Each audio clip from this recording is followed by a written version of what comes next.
you create your own success, man, you have the right to be cocky. You know what I mean? I hear you 100%. Let's say you were broke one day, right? You wake up, 3 years later, you wake up and you fucking, or 5 years, or even 10 years later, you wake up and your dreams and your goals are all accomplished. Dude, you have the right to brag, man. You have the right, because when you brag, you're pretty much you're telling people that it's possible. You know what I mean? Because I feel like that our generation, the millennial generation, man, they are asleep, and we were just talking about this. Yeah. They're asleep. All I hear millennials saying is, what's not possible, or what their parents tell them to do, what society expects of us. But very, very few, millennials and young people, man, are going left when everybody's going right. Yeah. Very few people are saying, you know what, fuck the traditional route of how, life is supposed to play out. Go to 40 years, or 20 or 30 years of school, 30 years of work, 30 years of fucking retirement, and then die. Because what I try to do is I try to build my business while I was in school. Yeah. And it got to a certain point where, like, I couldn't balance, school and, my businesses. So I'm like, fuck, man, like, school is really holding me back right now. Yeah. So I was like, fuck school, man. I said, fuck school and, focus. I want to put 100% of my focus on my businesses and stuff like that. Yeah. And, it was one of the best decisions I ever made, man.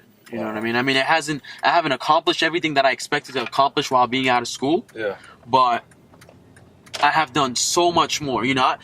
Even though I dropped out of school, I made more money than the average college graduate, in 2015. Wow. That's amazing. So it's like, is school really that necessary? What set you on your path? On my path? Yeah. Man, ever since I came to America, I was like, dude, I was born and raised in Algeria. Yeah. I was born and raised in Algeria. I wouldn't say we were poor over there, but, it is a third world country. But within that third world country, we were like, we were doing okay. My dad owned a coffee shop, a farm. We had a nice house. But when we came to America, man, you just see what's possible. Like, we're gonna go, down Newberry Street, man. But this is where I like to spend most of my time because there's so much money flowing through here. Man. Yeah. So much money flowing through here, and I hated being back at home, in Malden, like where I live. Yeah. Because it's just the suburbs. I always come to the city because this is what America is. You know what I mean? Like the city. Look at this, man. This is, all these houses, man. Just when you drive down here, all you can think about is rich, success. I mean, even Beacon wealth. Hill. Yeah, even Beacon Hill, man. Boston in general is a prosperous city, but I used to always like to come down through Newberry Street, ride around. The biggest thing, man, that I feel like that completely took my, my income, my life, my relationships, anything. Like my whole world, man, was just reading. Yeah. To be honest, just reading, picking up books, man, just reading, picking up new information, being a sponge, being able to adapt, being able to like say, okay, well, what I was taught, what my parents taught me, might have not been all true. What society has been telling me this whole time is maybe like not 100% actually correct. I should probably open up my mind and expand my horizon and, see what else is possible. Yeah.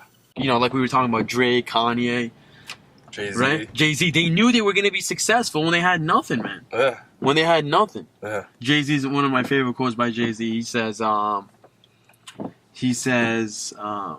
when we were broke, we never talked about how broke we were. We always talked about how rich we're going to be. That's very powerful. Cool. That is a very, very powerful quote. Yeah. When we were broke, we never talked about how broke we were. We talked about how rich we were going to be. Yeah. Because, dude, what you're in right now doesn't really matter. You got to be focused on. If you worry and you focus about what point in life you're at right now, instead of focusing on what's, what you're going to be doing, what you should be doing, where you want your life to be, that's all you're going to get more of what you're focusing on. One of the most crucial things that you really need to like understand, the people that you surround yourself with on a day-to-day basis equals you. Were there any people in your own life you had to cut off in terms of your inner circle? It wasn't even like I had to cut him off. I had to hang out a lot less with him. You know, people, it's like almost like a trend now to like cut people off. You know, people think it's cool, like, oh, you know, I'm cutting everybody off. Like, it's like this cool shit, like, that people, you know, that people like to say and tweet about and make memes about or whatever. Yeah. But the truth is, man, like, all my boys that I grew up with and, you know, was hustling with when I was little, I can't just cut them out, man, because then it's fucked up. You know what I mean? I don't want to be fucked up to my boys, but yeah, I'm going to hang out a lot less with them. Yeah, you know, I'm not going to hang out with them every weekend like we used to. Yeah, you know, I don't, you know, tell them everything that's going on. Yeah, I don't include them in every, you know, event in my life. And, you know, they respect that. You know what I mean? There's a stigma. There's a stigma in today's world that getting filthy fucking rich is this bad negative, like, has this negative connotation to it. Like, almost like only, you know, bad people are fucking filthy rich. The truth is, man, that some of the greatest people that we know, the most successful people, the most generous people, like I'm talking about like Bill Gates, you know, who donate like fucking billions of dollars to charity and stuff like that. You know, that's the kind of success that we should all want. Some people want to be filthy fucking rich. Some people want to make it. Some people just want to, you know, get by. Yeah. Dude, fuck getting by, man. You want to expand. You want to grow. You want to, you know, you want more and more and more money. There is nothing wrong with that. You're not being greedy. You're just trying to become more prosperous. In the world that we live in, man, you can't depend on anyone for your security. Yeah. Nobody's going to feed you. Nobody's going to clothe you but you. Yeah. Yeah, when you're young, you know, of course your fucking parents are going to work for you. But it gets to a certain point, man, where, you know, you're all on your own. You know, a lot of people think that the next president is it's gonna dictate. The next president, whoever we have next as the next president, is gonna dictate, you know, what kind of a condition of a life we're all gonna have. Dude, the president is not gonna fucking do anything for us, just like no other president has ever, you know, done for you. Like, I'm talking about you and you only. Yeah, they might, you know, make society or whatever, politics a little bit better, et cetera, et cetera. But I'm talking about for you. Like, nobody's gonna put food on your table more than yourself. Yeah. Just noticing your hustle lately. I noticed you've been adding a new hustle to your repertoire and just heading to the gym. What kind of space has that been able to put you in mentally? Oh, man. The gym it's really, really a major key to living a stress-free life. Yeah. Creating energy. First thing when I wake up, man, get a cup of coffee and hit the fucking gym. Creates energy in my life. It's not even about, you know, looking good, like body-wise. It's more about what it does to my mind. The concept of, you know, walking into the gym the first week, I looked like a fucking twig. And, you know, I looked like a twig. Had the arms of a twig, the chest of a twig, like, you know, all that stuff. And then all of a sudden, coming back like 3-4 months later, you're able to pump a lot more weight. Yeah. You know, the concept of like just pushing through and constantly pushing your limits, like when you're in the gym, it does a lot to your mind because it comes back to your success and to your business or whatever it is you're trying to build or all the relationships. You realize that you need to constantly be pushing boundaries. You need to constantly be stepping out of your comfort zone. Like, I fucking hate leg day. Leg day is the worst day, you know what I mean? Yeah. Leg day is the worst day, but the truth is that, oh, look at this awesome view right here. Leg day is honestly the worst day, but the truth is it does the most for your body. Yeah. So I have to get out of my comfort zone and I have to fucking, you know, dedicate one day to specifically doing legs. Yeah. And it's truly out of my comfort zone, but, you know, it's awesome. But yeah, the gym has been helping me a lot out with my mindset, my health, you know, because health is very important, man. Yeah. Watching what I eat, watching, you know, what I drink, like cut out soda, juice, and all that stuff. No juice? No juice, man. What? Oh, that's awesome. I didn't know you were recording me. I thought you were recording the thing. No, but I'm talking about juice with, like, lactic acid. Oh, okay. So I only been drinking, like, pure OJ. I seen the fresh squeeze. Fresh squeeze OJ. Hey, for you guys, listen. Freshly squeezed OJ. Get your hands on it. Literally, every sip you take, it feels like you're You're brought back from the dead. Trust me. Rejuvenation. Trust me. You gotta show up. You gotta fail forward. You gotta fucking fall on your face. You gotta get back up. You gotta get punched in the face. I like that idea. Can you elaborate on that idea of failing forward? Failing forward. This was a concept that my mentor Jim Rohn, one of my first mentors, introduced me to, and it's about, really the way that success happens is by failing over and over again. You're gonna walk through so many doors and hit a fucking brick wall. That's what failure is, right? Opening up a door, an opportunity, and just hitting a brick wall. Like, there's no success on the other side of that door. It's just a brick wall.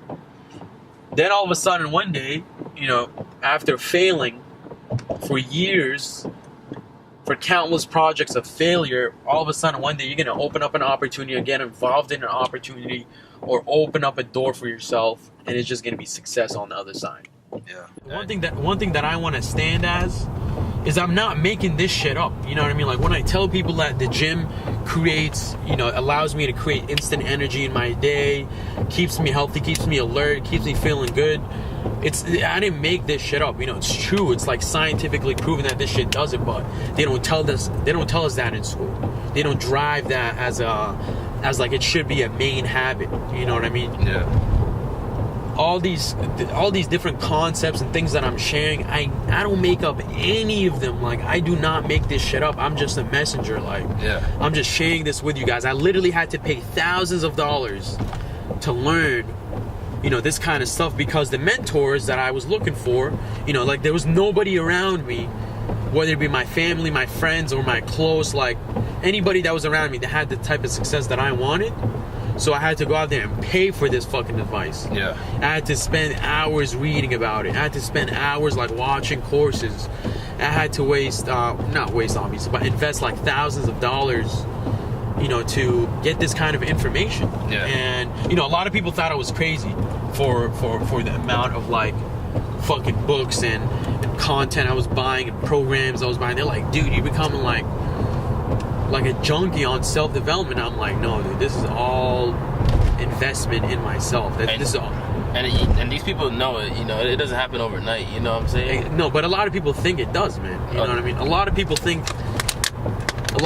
that success is supposed to be something that happens overnight. Yeah. Because that's how the media portrays it. Yeah. Look at that. He's staying healthy, man. Straight water. So a lot of people think that success is like one day you're gonna fucking wake up and bang, dude, you like somebody's at your front door telling you, oh my god, like, here's $1 million deal or something like that. One of the biggest concepts that changed my life, like in terms of like motivation and hunger, just being like fucking absolutely hungry for success. Yeah. Was figuring out a good why. Like, why do I want to be so rich? Yeah. You know what I mean? So, like, for me, for example, this might sound basic. There's a lot more to it, but I want to create absolute security for my current family and the family that I'm going to develop in the future. My lucky wife and like kids that. And all that. I want to make sure to have a secure future. Yeah. Just kind of like the way my dad did for us. I want to do on a 10x level, like for my kids. I'm talking about absolute, filthy rich, like absolute security. They have nothing to worry about. School's paid for, all that type of good stuff. So I'm actually writing a book right now. It's called The Millennial's Guide to a Millionaire Mindset. The Millennial's Guide to a Millionaire Mindset. It's dropping soon. I'm actually, accepting like people. I'm gonna be anybody that subscribes to my list, like my email list. I'm gonna go ahead and send it to you guys for free when I publish it. But you can go ahead and order your free copy at themillennialsguide.samirchibanetv.com. We'll put a link below the video or above, depending on where you're watching it. Yeah. And you can go ahead and reserve a free copy at millennialsguide.samirchibanetv.com. Nobody else is doing what Samir's doing for me in terms of my mindset, in terms of my work ethic, my motivation, my my way of living. You know what I mean? The way I'm getting money. Like, Samir is really the brother that I wish I had. That's the type of vibe that I want to give up, man. That's my mission.